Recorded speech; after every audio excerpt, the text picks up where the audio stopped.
하나님의 말씀 누가복음 11장 2절과 4절 말씀 함께 보시겠습니다. 누가복음 11장 2절과 4절 말씀 한 목소리로 봉독하시겠습니다. 예수께서 이르시되 너희는 기도할 때에 이렇게 하라. 우리를 시험에 들게 하지 마시옵소서. 아멘.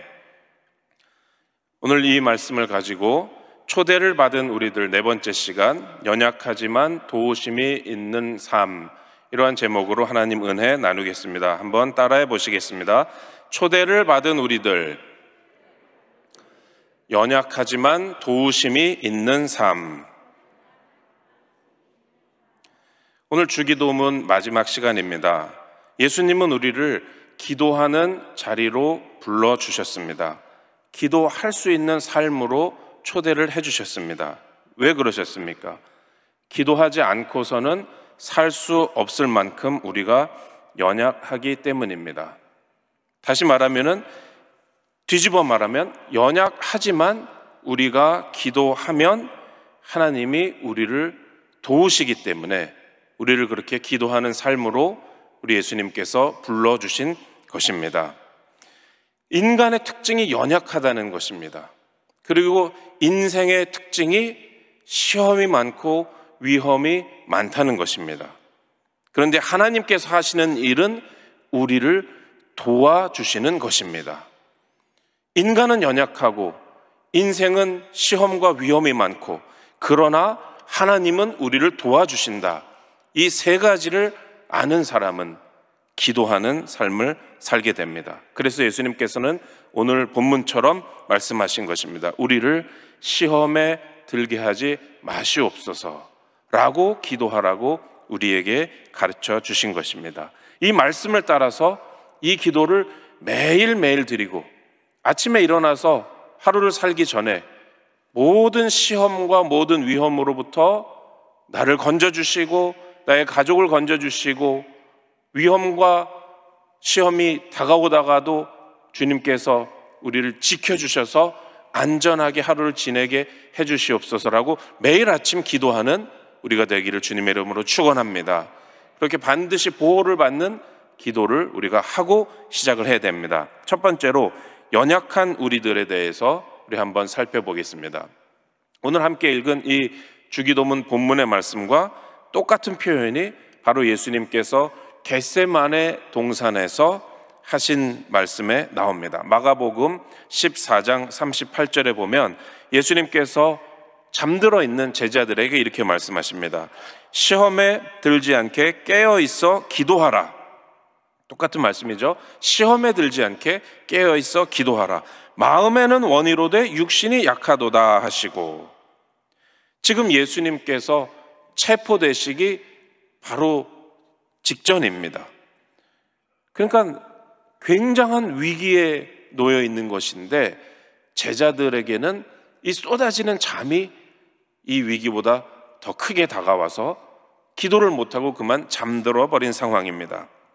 여러분, 우리가 사람이 그렇습니다. 예수님께서 잡혀서, 대제사장들에게 잡혀서 십자가에 달려 죽으시고 부활하실 것이라는 것을 여러 번 제자들에게 미리 말씀을 해주셨습니다. 그러나 제자들은 그 말씀이 무슨 말인지 알아듣지를 못했습니다. 깨닫지 못했습니다. 여러분, 우리는 살면서 다른 사람과 얼마나 소통을 잘 하고 있습니까? 우리가 무슨 얘기를 해도 다른 사람들이 그 말을 귀담아 듣지 않고 못 알아듣는 경우가 너무나 많습니다. 또 우리도 다른 사람들이 우리에게 무슨 말을 할 때에 그것을 무심코 들어서 나중에 알고 보면 우리가 미처 들은 얘기를 깨닫지 못하는 경우 참 많이 있습니다. 소통이 잘 안 되는 것이죠. 예수님께서 이렇게 십자가 죽음에 대해서 예고하셨는데도 그 말씀이 제자들에게 소통이 안 됐습니다. 이것이 바로 사람의 참 연약함 가운데 하나이죠. 소통이 안 되고 남의 말을 못 알아듣습니다. 그래서 하나님의 일을 잘 모르고, 또 사람 사이에서도 아무리 어려운 사정을 이야기해도 다른 사람의 어려운 사정을 잘 이해를 못하고 마음을 같이 해주지 못하고, 또 그 와중에 이 제자들처럼 몸이 약하고 피곤하고 하니까 잠이 들고, 사람은 연약한 존재입니다. 꼭 나빠서가 아니라 예수님 말씀에도 마음은 원하는데 육신이 약하니까 예수님이 이제 잡혀가실 직전에도 잠을 자고 있는 것입니다. 시편 78편에 보면은 이러한 인간의 연약함이 아주 자세하게 나옵니다. 이스라엘 백성들이 출애굽해서 광야 생활하면서 얼마나 연약하고 얼마나 하나님 말씀을 잘 알아듣고 받아들이지를 못했는지, 그래서 어떻게 하나님께 불순종했는지, 어떻게 하나님 앞에서 범죄했는지, 그것이 아주 상세한 표현으로 시편 78편에 나오는데요, 하나님을 슬프게 하고 하나님을 노엽게 하고 하나님을 진노하게 하고, 그래서 결국 심판을 하시는데 하나님께서 심판하시면서도 심판을 다 못하시는 것이죠. 진노하시면서도 그 노를 다 쏟아붓지 못하십니다. 왜요? 생각하니까 사람이 본래 그렇게 연약하고 그렇게 하나님 말씀을 잘 듣지 못하는 그러한 참 보잘것없는 존재다라는 걸 하나님께서 보시면서 심판을 하시다가도 또 돌이키신다라는 말씀이 나오는 것이죠. 왜 그렇습니까? 하나님께 향하는 이스라엘의 마음이 확정이 안 돼 있는 것입니다. 결심을 해도 그 마음에 정함이 없다, 이렇게 말씀을 합니다. 언약에 성실하지 못합니다. 그래서 하나님께서 인간에게 왜 진노를 다 쏟아붓지 않으시냐, 인간이 무엇이냐가 시편 78편 39절에 나와 있습니다. 그들은 육체이며 가고 다시 돌아오지 못하는 바람임을 기억하셨습니다. 그렇게 불순종하고 하나님을 슬프게 하고 노엽게 하는 이스라엘 사람들이지만 보니까 그들은 그냥 육체일 뿐이다, 이렇게 연약한 육신을 입고 있는 그런 보잘것없는 존재이고 가고 다시 돌아오지 못하는 바람, 사람이라는 건 그저 육체일 뿐이고 그저 바람일 뿐이고 그것이 인간이다라는 것입니다. 미래를 보증할 수 없는 그러한 삶을 사는 것이 사람이다. 야고보서 4장에 보면은 어느 도시에 가서 한 해 동안 장사하고 이익을 얻고 그런 미래 계획을, 미래를 마치 알고 있다는 듯이 그렇게 말하는 사람들에 대해서 성경은 야고보서 4장 14절에서 이렇게 말씀합니다. 내일 일을 너희가 알지 못하는도다. 너희 생명이 무엇이냐? 너희는 잠깐 보이다가 없어지는 안개니라. 이렇게 우리는 몸도 마음도 연약하고 우리가 사는 이 세상은 시험과 유혹과 위험이 있는 세상이다라는 것입니다. 그러나 이러한 연약함과 유혹과 위험 앞에서 우리에게는 도우시는 손길이 있는 것입니다. 그렇기 때문에 이 하나님의 도우시는 손길을 바라보면서 예수님이 우리에게 가르쳐 주시기를 시험에 들지 않게 해주십시오, 위험에 빠지지 않게 해주십시오, 이 연약함에도 불구하고 도와주시옵소서라고 기도하라고 예수님이 가르쳐 주고 계시는 것입니다. 두 번째로 하나님은 도움이십니다. 하나님은 우리의 도움이십니다. 여러분, 우리가 하나님은 사랑이시라라는 말씀 너무나 잘 알고 있습니다. 마찬가지로 하나님은 우리의 도움입니다. 세상을 자기 혼자 살아가는 사람이 있고 하나님의 도우심을 받아 살아가는 사람이 있습니다. 1961년 4월 12일에 구소련에서 우주 비행선을 띄웠습니다. 보스토크 1호라는 우주 비행선이 발사가 돼가지고 지구 대기권을 벗어나서 우주로 가서 지구 궤도를 한 바퀴를 돌았습니다. 1시간 29분밖에 안 걸렸어요. 우주에서 도니까요. 그래서 그 비행선에, 우주 비행선에 타고 있었던 사람이 유리 가가린이라는 소련 사람이었는데 바로 인류 최초의 우주 비행사가 된 것이죠. 그런데 나중에 이때 소련의 지도자인 공산당 서기장 후르시초프가 이런 말을 합니다. 가가린이 우주에 나가서 날아봤지만 거기에서 하나님은 못 봤다, 이렇게 말을 했어요. 아주 하나님을 모독하는 그런 말을 했고 신앙을 아주 폄하하는 그런 말을 한 것입니다. 여러분, 우주에서 하나님을 볼 수가 있습니까? 하나님은 영이시기 때문에 원래 안 보이시는 분인데, 그런데 그렇게 공산당 서기장이 말을 했습니다. 이게 나중에 가가린 자신이 한 말로 잘못 알려져 가지고 이 사람이 내가 우주에 가서 이렇게 저렇게 둘러봤는데 거기 신은 없더라, 그런 말을 했다고 잘못 알려졌는데, 사실 이 가가린 자신은 원래 러시아 정교회에서 세례도 받은 사람이고, 또 이렇게 우주에 갔다 와서 자기 딸에게 세례도 받게 하고, 또 집에서 크리스마스 때 예배드리고 부활절 때 예배드리고 그런 사람이었습니다. 소련 당시였지만요. 그런데 어쨌든 이 후르시초프는, 이 공산주의자들은 하나님을 부인하고 우주에 나가봐도 아무것도 없다. 그렇다면 인류가 사는 삶은 어떻습니까? 하나님의 아무런 도우심도 없는 삶이라는 것이죠. 나 개인의 삶도 하나님의 도우심 없는 혼자 외롭게 사는 삶이다라는 그러한 아주 불신앙적이고 또 아주 절망적이고 황량한 그러한 삶에 대한 생각을 가지고 있었던 것입니다.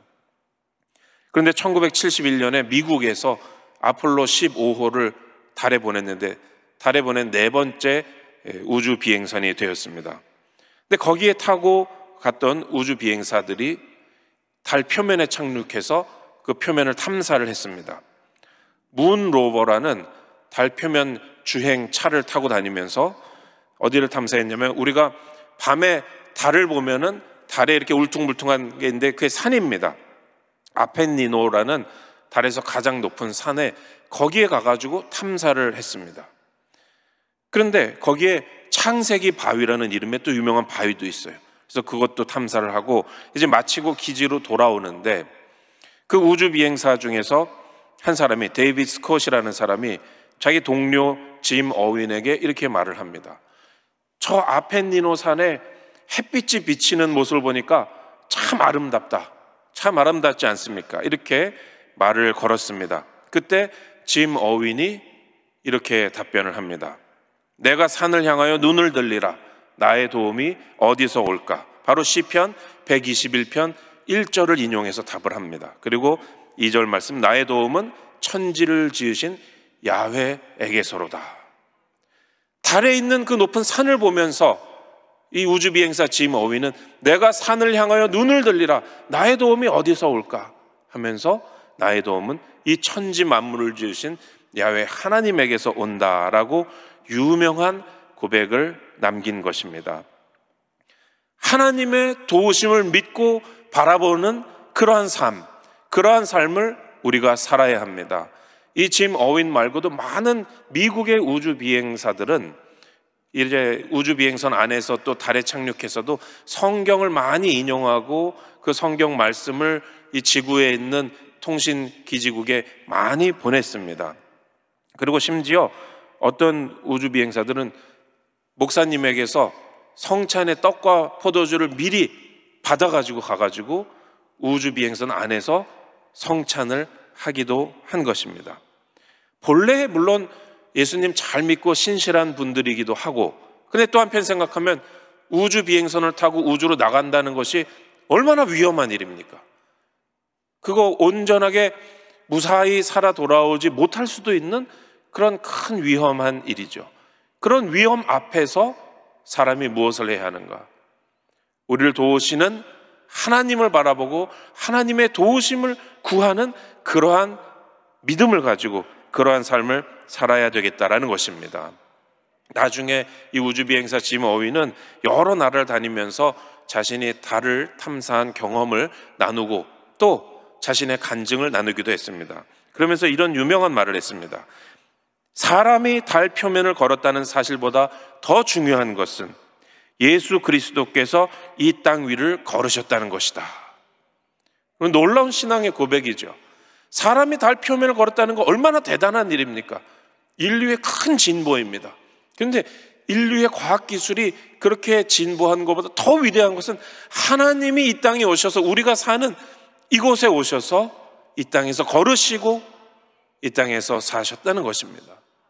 여러분, 하나님은 저 우주 공간에 보이지 않는 어디에 계시는 것이 아니라 이 세상에 사람으로 오셨던 분입니다. 왜 오셨습니까? 왜 예수님이 오셔서 이 지구 위를 걸으셨습니까? 우리를 돕기 위해서인 줄로 믿습니다. 여러분, 신앙이라는 것은 무엇입니까? 하나님의 도우심을 받아서 사는 삶이 신앙의 삶입니다. 예수 믿는다는 것은 무엇입니까? 하나님을 믿는다는 것은 무엇입니까? 여러 가지로 말할 수 있지만 저는 이렇게 생각합니다. 하나님이 나의 도움이시라는 것을 믿는 것, 그것이 예수 믿는 것입니다. 여러분, 하나님을 믿어서 우리가 여러 가지 있죠. 하나님을 믿으니까 율법도 지켜야 되고, 하나님을 믿으니까 이것도 해야 되고, 하나님을 믿으니까 이건 하지 말아야 되고, 다 좋습니다. 다 맞습니다. 그러나 핵심적으로 한마디를 말하라면은 하나님은 나를 도우시는 분이다라는 것을 믿고 사는 것입니다. 구원받은 것도, 그것도 말하자면 하나님이 나를 도우신 거예요. 내가 죄에 빠져서 죽을 수밖에 없는 운명일 때 하나님께서 예수님을 통해서 나에게 생명의 길을 열어주신 것, 한마디로 말하면 하나님의 크신 도움을 받은 것입니다. 내가 시험에 빠질 때, 유혹에 빠질 때 하나님이 나를 도우시고, 내가 병들 때 하나님이 나를 도우시고, 이렇게 우주 비행사들이 고백한 것처럼 내가 큰 위험한 어려운 일을 할 때에 산을 향해서 눈을 들면 나의 도움은 야훼 하나님께로부터 온다라는 그 고백, 여러분, 예수 믿는다는 것은 하나님의 도움을 받는 것이다 라는 것을 반드시 기억하시기를 주님의 이름으로 축원합니다. 우리의 일생의 모든 순간이 이 하나님의 도우시는 손길을 아는 삶이 되기를 바랍니다. 바울이 이제 3차 선교 여행까지 마치고 마지막 로마로 가기 전에 가이사랴에서 구류돼 가지고 그곳에서 재판을 받게 됩니다. 아그리빠 왕과 베스도 총독과 또 버니게 앞에서 이때 재판을 받으면서 사도 바울이 자기 일생을 돌아보는 고백이 사도행전 26장에 나옵니다. 일생을 회고하는데 참 많은 어려움을 겪고 많은 위험을 겪었다는 말을 합니다. 사도행전 26장 21절에 보면 유대인들이 성전에서 나를 잡아 죽이고자 하였으나, 죽을 고비가 있었습니다. 여러분, 사람들이 여기서 바울을 죽이기로 결심하고 막 밥도 안 먹고 그런 사람들, 유대인들이 있었지 않습니까? 어떤 사람들이 나를 죽이려고 결심하고 쫓아오는 얼마나 큰 위기입니까? 그런데 그것을 어떻게 극복했느냐, 그 다음 구절에 그 극복한 비결을 말합니다. 22절에 보니까 하나님의 도우심을 받아 내가 오늘까지 서서 높고 낮은 사람 앞에서 증언하는 것은 선지자들과 모세가 반드시 되리라고 말한 것밖에 없으니, 그 위험과 위협에도 불구하고 쓰러지지 않고 꺾이지 않고 바울은 이 재판장에 내가 여기 서 있는 것은 하나님의 도우심을 받아서 내가 이제까지 왔다라고 고백을 했던 것입니다. 여러분, 바울처럼 우리도 나름대로 많은 어려움과 위험과 시험을 겪으면서도 쓰러지고 망하지 않고 오늘까지 서서 이 자리에 온 줄로 믿습니다. 높은 사람 앞에서나 낮은 사람 앞에서나 우리는 꺾이지 않고 서 있을 수 있는 것은, 우리가 여기까지 온 것은 하나님의 도우심을 받아서 왔기 때문인 것입니다. 그래서 바울은 담대하게 참된 말을 합니다. 23절에 보면 곧 그리스도가 고난을 받으실 것과 죽은 자 가운데서 먼저 다시 살아나사 이스라엘과 이방인들에게 빛을 전하시리라 함이니이다. 복음의 핵심, 예수님의 죽으심과 부활을, 그리고 그것이 우리의 모든 사람의 삶에 빛이 된다는 것을 바울이 이렇게 똑바로 서서 높은 사람 앞에서나 낮은 사람 앞에서나 담대히 전할 수 있었던 것은 오직 하나님의 도우심을 받았기 때문이다라고 고백한 것입니다. 여러분, 어떤 사람이, 어떤 상황이 여러분을 힘들게 하고 망하게 하고 죽이려고 할지라도 여러분은 하나님의 도우심을 받아 서게 될 것입니다. 그리고 그리스도의 빛을 전하게 될 것입니다. 그래서 여러분의 삶을 돌아볼 때에 참 하나님이 도우셨다라고 고백하는 삶을 여러분이 살게 되시기를 주님의 이름으로 축원합니다. 시편 46편 1절은 바로 그 말씀을 하고 있습니다. 하나님은 누구시냐? 우리에게 하나님은 무엇이냐? 46편 1절에 하나님은 우리의 피난처시여 힘이시니 환난 중에 만날 큰 도움이시라. 하나님은 우리의 도움이십니다. 저는 최근에 이런 간증을 들었습니다. 우리 교회의 어느 전도사님에게서 들은 간증인데요, 이 전도사님이 오래전에 평신도 시절에 교회학교 교사를 하면서 봉사를 했습니다. 여자 전도사님인데요, 교회학교 교사를 하시면서 가르치던 학생이 참 형편이 가정이 어려워가지고 여학생인데 새벽마다 신문 배달을 했다는 것입니다. 그래서 이 당시에 이 교사 선생님이 그 아이를 돕고 그 아이와 함께하는 의미에서 선생님이 너랑 같이 새벽에 신문을 배달할게 해가지고 새벽마다 그 학생과 만나서 같이 동네를 다니면서 신문을 배달을 했다는 것이죠. 한 2달쯤 그렇게 했는데 어느 날은 새벽에 이 학생을 만나러 갔는데 이 학생이 너무 심하게 감기 몸살에 걸려가지고 도저히 오늘은 신문 배달을 못하겠다는 것입니다. 그런데 신문을 아프다고 하루 배달 안 하면 큰일 나잖아요. 그래서 이 전사님이, 당시 선생님이, 그러면 오늘은 선생님이 혼자서 할게 하고 이제 어느 집에다가 넣어야 되는지를 그때쯤은 다 알았으니까 신문을 받아서 배달을 혼자 하기 시작합니다. 그런데 그날따라 아주 날씨가 흐리고 비가 추적추적 내리는 새벽이었던 것이죠. 그래서 가는데 우비를 입고, 비가 오니까요, 우비를 입고 집집마다 신문을 배달을 했습니다. 근데 어느 골목길이 있는데 그 골목길에 원래 가로등이 이렇게 쭉 간간히 서 있습니다. 그런데 그날따라 가로등이 전부 다 꺼져 있어서 어두컴컴하고 저 끝에 하나만 불이 켜 있더라는 것이죠. 근데 그 골목에 들어서니까 너무 깜깜해가지고 무섭더라는 것이죠. 그래서 빨리 돌리고 저 끝에 가로등 켜 있는 쪽으로 가야 되겠다 하는데 누가 갑자기 등을 툭툭 치는 거예요. 깜짝 놀라가지고 돌아봤더니 누가 지금 몇 시냐고. 그래가지고 시계를 이렇게 보면서 지금 몇 시라고 가르쳐 주는데 알았다고 그러면서 그 사람은 앞으로 걸어가더라는 것입니다. 그 참 이상한 사람도 다 있다 하고 신문을 돌리고 이렇게 가는데 눈을 들어서 보니까 그 가던 사람이 저 끝에 켜있는 가로등까지 가더니 이렇게 돌아서더라는 것이죠. 돌아서는데 가로등 밑에 서 있으니까 보이는데 손에 번쩍 빛나는 칼이 들려 있었다는 것입니다. 이거 뭐 정말 영화에서나 나올 법한 그런 절체절명의 위기의 순간이죠. 그리고 그 사람이 칼을 들고 이 선생님 쪽으로 걸어오더라는 것입니다. 그런데 사람이 너무 무서우면은, 너무 놀라고 무서우면 몸이 말을 안 듣는다는 것이죠. 그래서 뒤를 돌아가지고 막 뛰어가려고 그랬는데 몇 발자국 못 가고 그만 넘어진 겁니다. 그 남자가 쫓아왔어요. 그래서 넘어져서 이렇게 했는데 목에 이 차가운 날카로운 칼이 탁 느껴졌다는 것입니다. 그러니 이제 죽는 거예요. 근데 여러분, 제가 이 얘기를 하고 있다는 것은 이 선생님이 죽었겠습니까? 안 죽었겠습니까? 안 죽었겠죠. 그래서 그 다음에 이제 우리 교회 소명받아서 오셔서 지금 사역 잘하고 계시는데, 근데 어떻게 안 죽었느냐? 그 순간에 갑자기 사람들의 인기척이 들리고 사람들 말소리가 들리고 발자국 소리가 들리고 심지어는 찬송 소리가 들리더라는 것입니다. 어떻게 된 거냐면 그 골목에 근처에 있었던 교회에서 새벽 기도 끝나고 나오시는 집사님들이 서로 얘기하면서 찬송하면서 오는 소리가 들린 거예요. 그러니까 이 나쁜 사람이 뭐라 그러냐면 오늘 운 좋네? 그리고 가버렸다는 것이죠. 그래가지고 보니까 이 여자 집사님들이 막 달려와가지고 아가씨 어떻게 된 거냐고. 그래 이제 정신을 차리고 보니까 이 집사님들이 얘기를 하는데 그 교회에서 매일 새벽 기도 나오시는 분들이었던 겁니다. 그런데 그 목사님이 아주 시간을 정확하게 지키는 분이라서 절대 새벽 기도 설교를 길게도 안 하고 짧게도 안 하고 딱 정해진 시간에 끝내시는데 그날따라 목사님이 설교를 10분이나 일찍 끝내셨다는 거예요.